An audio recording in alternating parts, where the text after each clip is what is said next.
This week we are starting our new unit. So this unit is all about solving quadratic equations, simplifying rational expressions, and then later on linear inequalities. So we're going to start by solving quadratic equations this week.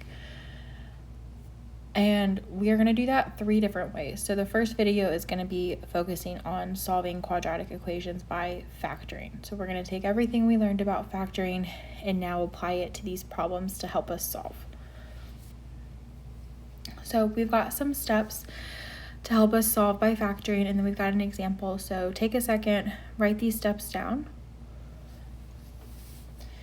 So these steps kind of detail the process of how to go about each of these problems.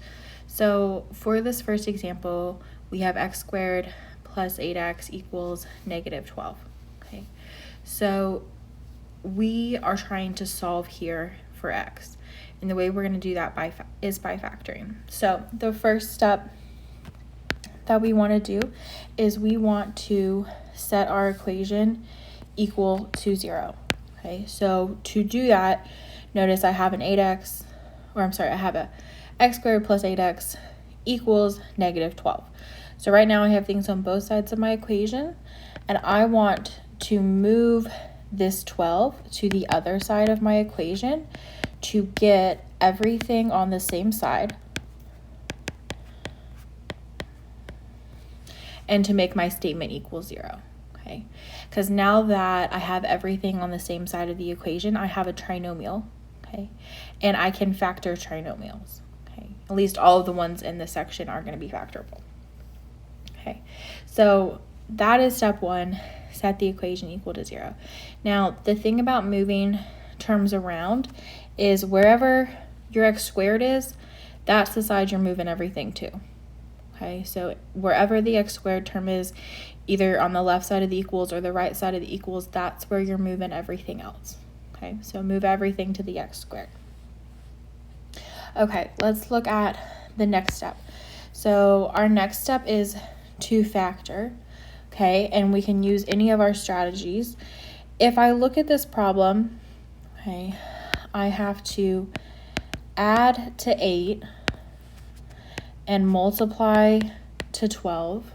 Okay, I know that both of my values are going to be positive, okay, because I'm adding and multiplying to a positive value.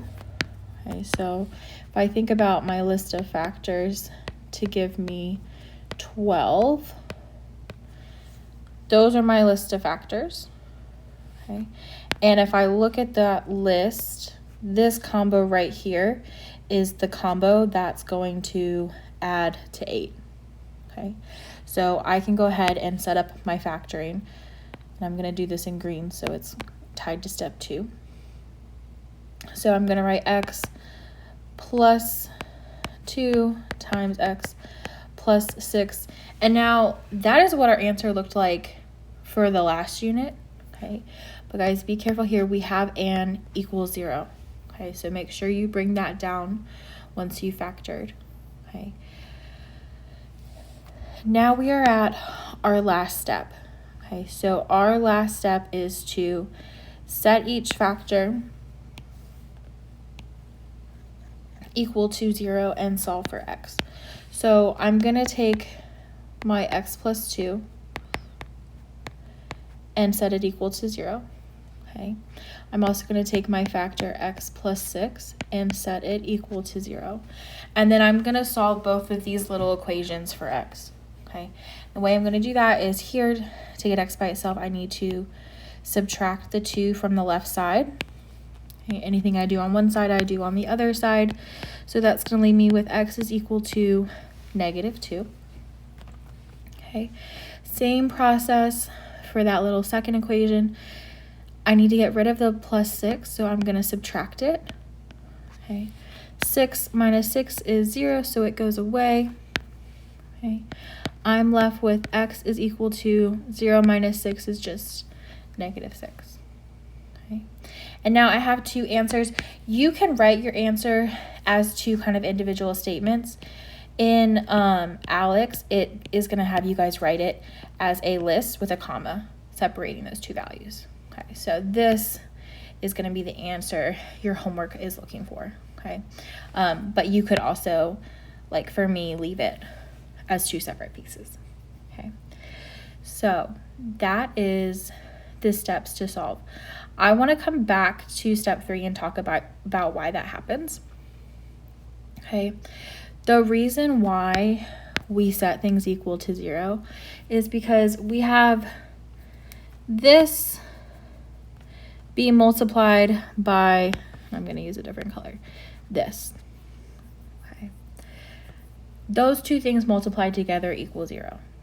Okay, the way that statement is written.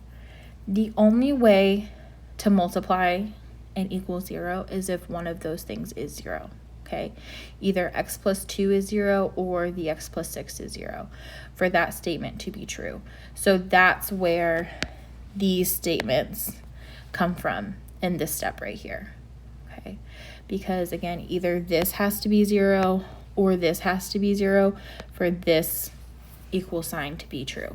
Okay, for that statement to hold true. And we're looking at what values of x make that equals true. Okay, so that is kind of the why behind these different steps. Okay, so let's do some practice now. So before we do practice, I lied. Let's quickly just look at visually what's going on here. Okay, so the problem we just did was an example where we have two solutions. Okay, so we have like -2 and -6 as our solutions. If we look at this red graph right here, it also has two solutions. Okay, so it has a solution at x equals -2 because that is the x value right here. Okay, the x value right here is at 3. So my solutions for this red graph are x equals -2 and x equals 3. So visually, okay, that's what our graphs look like when we have two solutions. Okay, those are the points where we're crossing the x-axis. So same kind of idea when we have one solution. Okay, we are just crossing the x-axis at a single point. So here, the point we're crossing at is x equals -2. Okay. We also have what we call imaginary solutions, and we'll talk more about that in the next few videos when we deal with solving using the quadratic formula. Okay, but notice this quadratic is above, okay, the x-axis.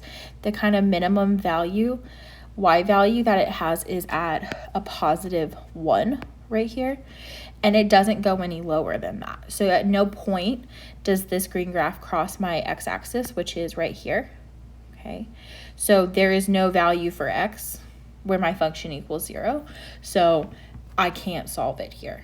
Okay, so we have what we call imaginary solutions. Like I said, we'll talk a lot more about those later. Okay, so that is just kind of visually what is happening when we have two or one solution. We have graphs that kind of look like this. Okay, they could also be graphs that face down, and that's a terrible drawing, but something like that. Okay, where they face down. So not just facing up, but could also be facing down. Okay, now let's do some practice. So for number 2, okay, if we think about that first step, okay, we want to get everything on the same side of the equals, so that way our equation will equal 0, okay? And our squared term is right here.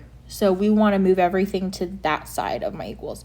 So the only thing I need to move is this 11x. So I'm going to subtract 11x. Okay, and I'm going to write it under my x term over on the left side. Okay, this goes away on the right. I can rewrite this as 5x squared. 8 minus 11 is going to give me a -3x. I'm going to bring down that -2, and then it's going to equal 0. Okay. And now I have something that can be factored. Okay. Notice when I look at this, I have 3 terms. Okay. I'm adding to -3, And this is a trinomial with a is greater than 1. So I can't just look at that last term. I got to do my first times my last. So I'm multiplying to negative 10. Okay. And if I think about my scenario here, my middle term is a negative number. Okay, so I'm multiplying to a negative, which means I have one positive and one negative. And then because I'm adding to a negative, that means that my larger number is negative. Okay, so if I think about my list of factors, it's going to look something like this. Okay. The only things that multiply to 10 are going to be 1 and 10, and then 2 and 5. In this case, 2 and negative 5. Okay. And if we look at that second combination, it also adds to negative 3. Okay, so those are the values that I'm going to pick here to help me factor. So if I set up my factoring, okay, it's going to look like this. I'm going to break that middle term into 2 pieces.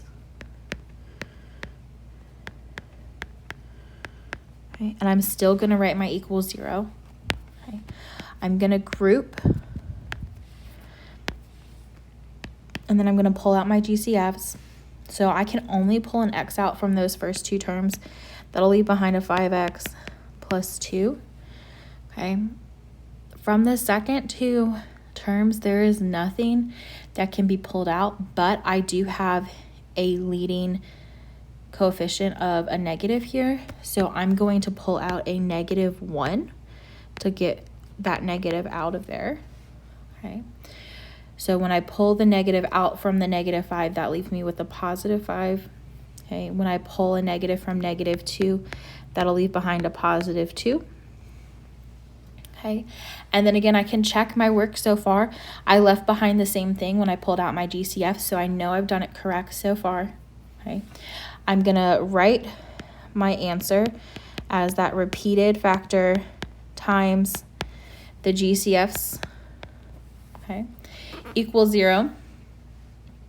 And now I'm at that third step. Okay, so my third step, okay, wants me to set each of these equal to 0 and then solve for x. Okay, so I'm going to do the x minus 1 equals 0 first.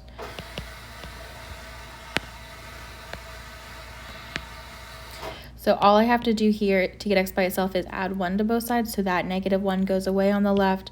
I'm left with x equals 1. Okay. Over here, I have to subtract 2, so that'll give me 5x equals negative 2, and then I still need to divide by 5. Okay. So when I do that, I need a little bit more room to be able to write my answer. So I'm going to move some stuff around. Okay.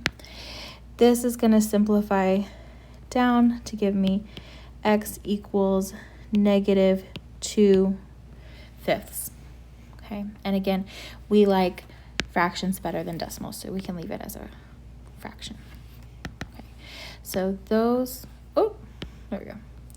Those are my 2 answers for this one. Okay. So that is solving by factoring, where the factoring is a little bit more challenging. Okay. Number 3 also has something going on. It has a GCF. Okay. So I want you to take a second and think to yourself, what is the GCF of this problem? Okay.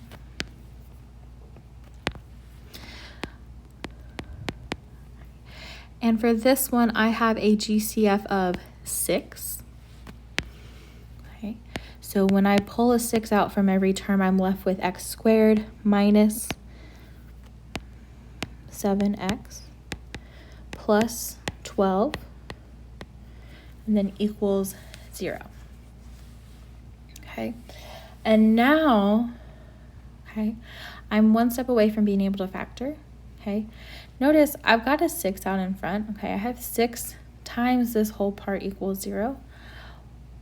I want to solve for x, so I'm interested in getting the x's by themselves. So what I can do, y'all, is I can divide this whole thing by 6. And then notice that 6 is just going to divide away. 0 divided by 6 is just 0, okay? and I'm left with x squared minus 7x plus 12 on the left side of my equals. Okay, so I've just eliminated the GCF because I was able to divide by it. Okay, so you can do that every single time if you have a GCF that's just a number. Now, if that GCF was like a 6x, it would be a different story, and I'll show you an example in a little bit that looks like that. But if you have a GCF that's just a number, you can divide both sides by that value, okay, because 0 divided by anything is just going to give you 0, so it'll just get rid of that GCF, okay.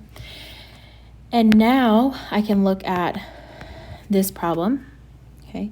So I'm adding to negative 7, and I'm multiplying to a positive 12, okay.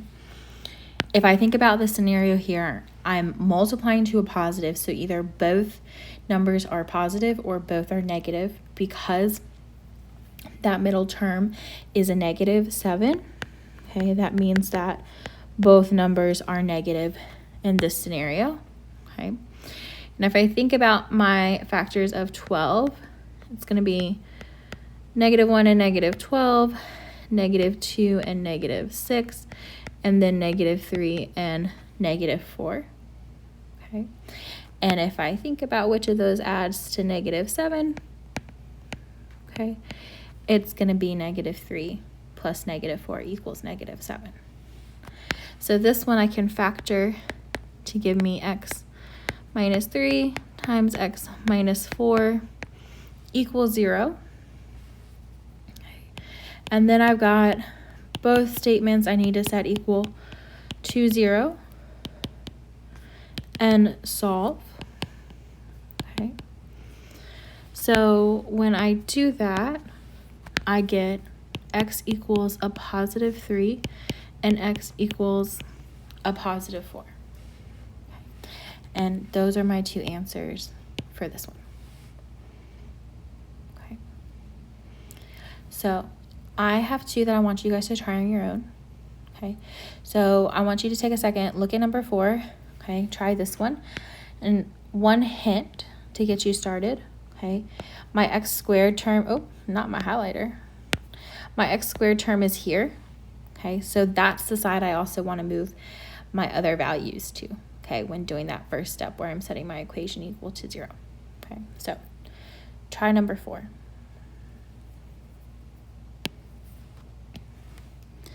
Okay, so for this one, when we moved stuff over, we had to add 6x and we had to add 9, okay, to the x squared side. When we do that, we get x squared plus 6x plus 9 equals 0, okay.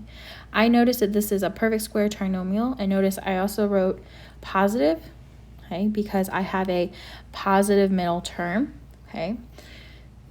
And again, I know it's a perfect square trinomial because my first term is a perfect square, x squared.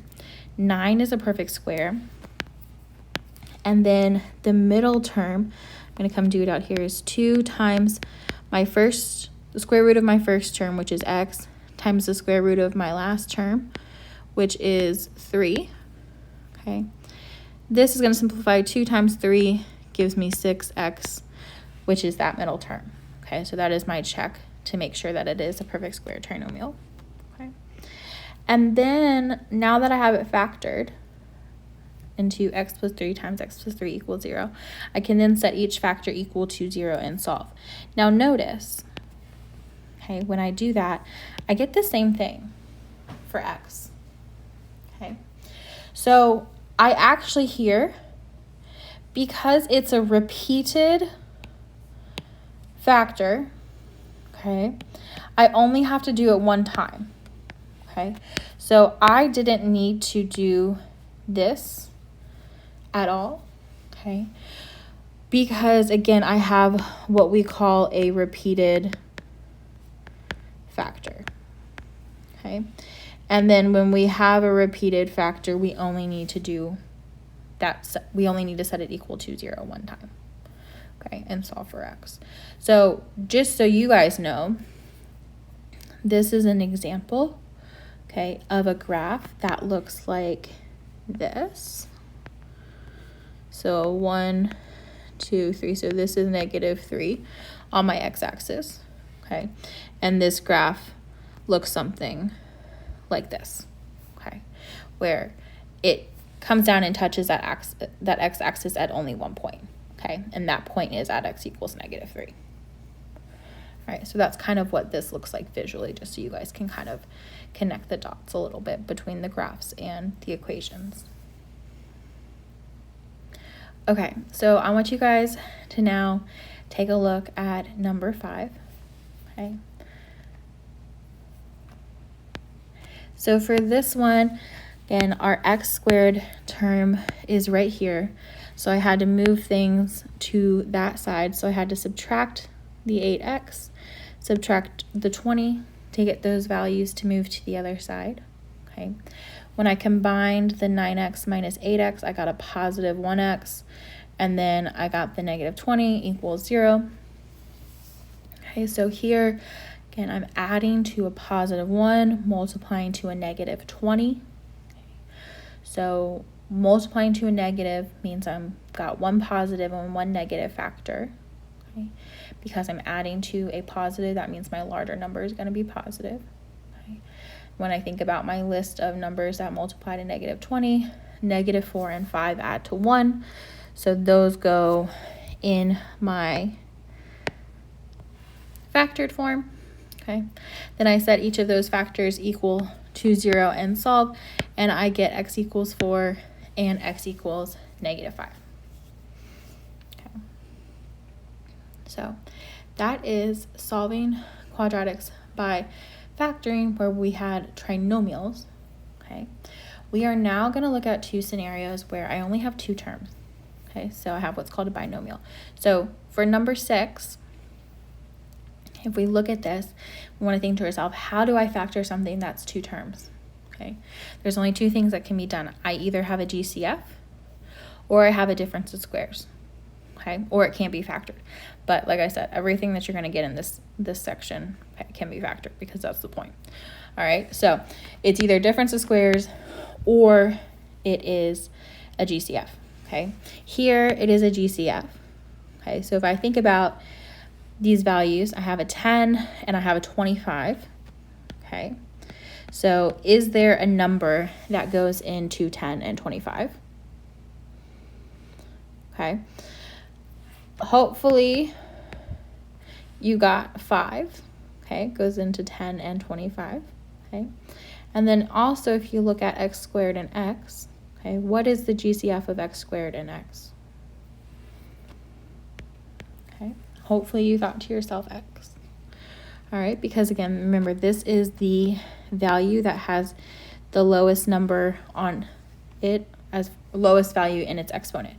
All right, so x we can think about as x to the first. Okay, 1 is the smallest number in the exponent, so that is what we can pull out with our GCF. Okay, so if I pull out a 5x, that is going to leave behind 10 divided by 5 gives me 2. Okay, if I pull 1x out, that leaves 1x behind. Okay, I'm going to bring down that negative sign. If I divide 25 by 5, I get 5. Okay, and I pulled 1x out, so that doesn't leave any x's behind. And then I have equals 0. Okay, so guys, my steps aren't going to change. Okay, I set my equation equal to 0. That was already done for me. I just factored it using any strategy. So here my strategy was GCF. Okay, now I take my factors, set them equal to 0, and solve. So not only do I need to take the 2x minus 5 and set that equal to 0 and solve, I need to take the 5x and set that equal to 0 and solve. Okay, so I have two pieces. I have this, let me use highlighters instead. I have this being multiplied by this. Okay, so either the 5x equals 0 or the 2x minus 5 equals 0 for this equals to hold true. Okay, so I take each of those pieces, set them equal to 0, and now I'm going to solve. So if I look here, okay, I have 5 times x. So to get x by itself, I'm going to divide by 5. So that'll give me x equals 0 divided by any number is 0. Okay, so that is solution number 1. Over here I have 2 steps, so I got to add 5 to both sides. That'll leave me with 2x equals 5. Okay, so that got rid of the negative 5. Then to get x by itself, I need to divide both sides by a positive 2. And that's going to give me x equals 5 halves. Okay. So those are my 2 solutions for this one. Okay, so I want you to try this process for number 7. Okay, notice the only difference for number 7 is you got to move that 98x over to the other side before you can pull a GCF out. So try number 7. Okay, so for this one, like I had mentioned, step 1 is to move that 98x over to the other side. So that gives you 2x squared minus 98x equals 0. Okay, here again we have 2 terms, so it's either GCF or difference of squares. Okay, it's not difference of squares, but it is GCF. Okay, we can pull an x out from both terms, and we can also pull a 2 out from both terms. Okay, so our GCF is 2x. That leaves behind an x minus 49. Okay, so I take both parts, my 2x and my x minus 49, set them equal to 0. So that is this step right here. Okay, and then I solve each of those little equations for x. So I get x equals 0 and x equals 49 as my 2 solutions. Okay. And that is solving equations, quadratic equations by factoring. So let me know if you guys have any questions.